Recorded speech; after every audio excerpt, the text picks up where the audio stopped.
Hey guys, welcome to my legal classes. This is Ganesh Pujari, and in the series of Public International Law, one of the most important and most repeated question is the United Nations Organization. Here in this video, we are going to understand the background for the organization. We are also understanding the preamble of the charter, purpose and principle of the organization, the members, their inclusion, their suspension as well as expulsion, and also the 6 important organs of this particular organization. Not taking much of your time, let's get into the first slide. As I said, let us start the discussion with the background for United Nations Organization. There was League of Nations which failed to prevent the Second World War, and that made the world to think for another strong organization, and that is how United Nations Organization came into picture.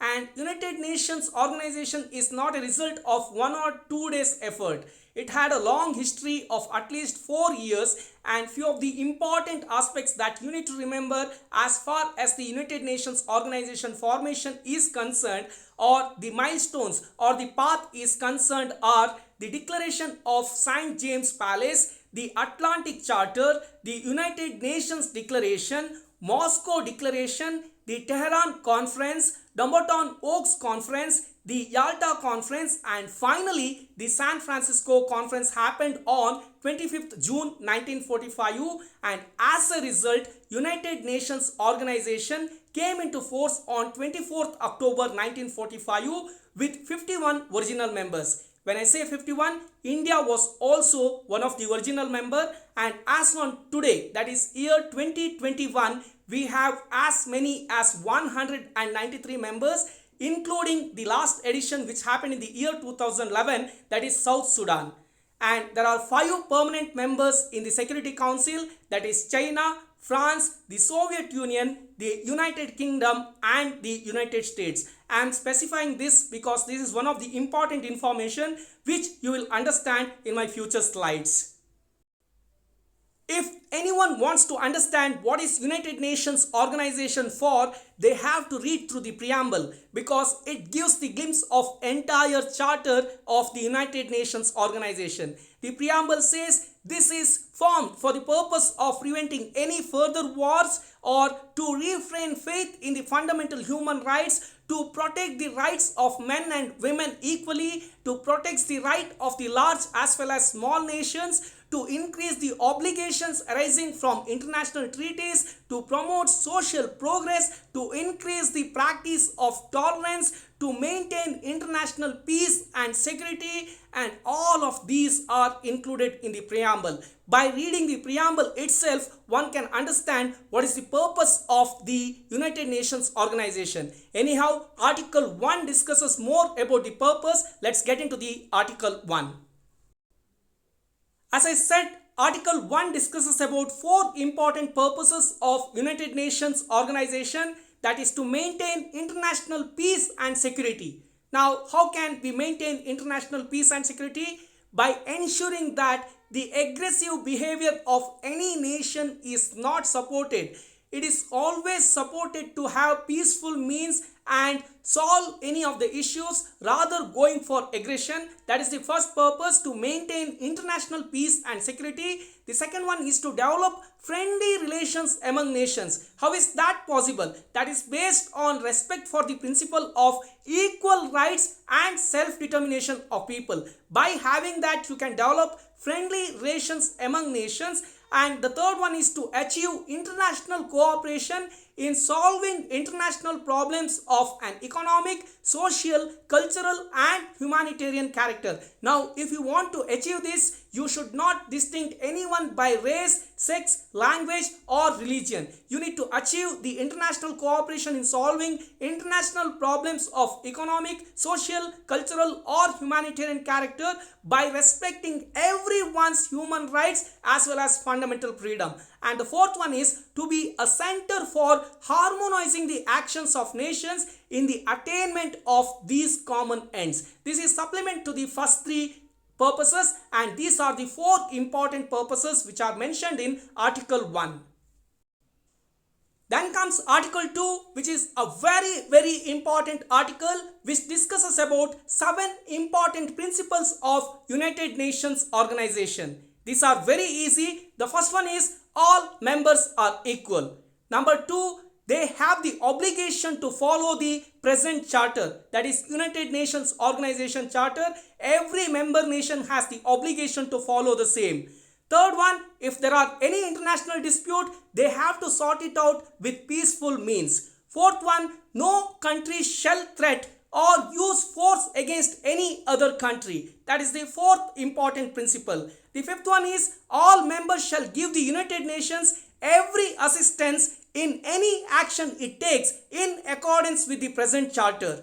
And sixth one is the organization shall ensure that states which are not members of the United Nations act in accordance with these principles so far as may be necessary for the maintenance of international peace and security. Now, if there are any non-member nations available, the UNO will try as much as possible to ensure that they are also aligned in accordance to the requirement of United Nations organization, which is what said in the sixth principle. The seventh and the last one is, if there are any internal matter or if it is in the domestic jurisdiction of any state, in such issues United Nations will not intervene. These are the 7 principles one should remember.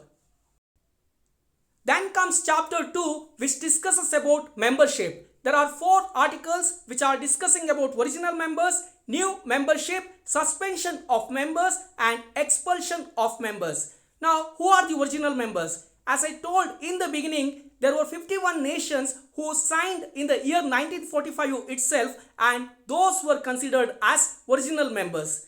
And then comes new members. Now, if any new nations wants to join UNO, in that case, they will be added under Article 4. As I said, as of 2020, we have 193 nations in UNO and many of them are added under Article 4. When I say many of them, except for those 51, all of them were added under Article 4. Now, there are few important criteria. The first one is they need to be a sovereign state. They should be peace-loving state. They should accept the obligation of the charter and they must be willing to carry out those obligations which are mentioned in the charter, and such state should be able to carry out those obligations. These are the few important criteria for a new membership nation, and I will also explain a little more in my next slide. Now, if anybody is not following the requirements mentioned under charter, under Article 5 and 6, they can be suspended or expelled. That is available in the notes, and with that I am going to a little bit more on the membership criteria etc. in my next slide. I am focusing little extra on membership because membership can be an independent question.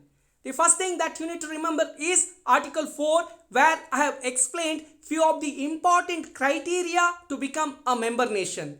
The second part is very important.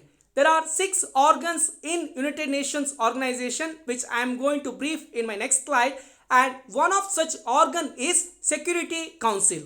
Now, in Security Council, there will be 15 members, out of which 5 are permanent members. They are China, France, Russia, UK and USA.